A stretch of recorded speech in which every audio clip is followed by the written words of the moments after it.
Mr. Versetti. Kolonel. Ačiū, kad atėjot. Gal nori ko nors? Pavyzdžiui, Ne, ačiū. kažkoks debilas mane išdavė. Gaidžiu galvą kažkokią. Žodžiu. Aš jo rūpinausi daugelį metų, o jis, taip sakant, man atsidėkoja, superstas grybukas. Yra tik viena išeitis, nužudyti jį. Padarysi tai, pinigai man nesvarbu. Padėsiu tau susiras tavo babkės.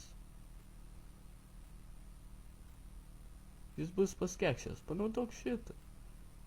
Lengviau bus. You're so chill.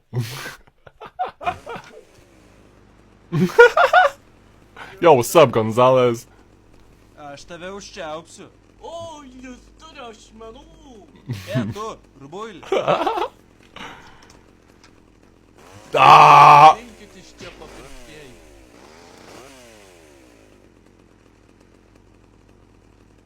Aš praradau viską. Stovėk ramiai ir viską greičiau. Baig. What the fuck is going on? Come here, Gonzalez. Aš sumokėsiu dvigubai, Tomi, dvigubai. Baig žviegt, stora kiaulė.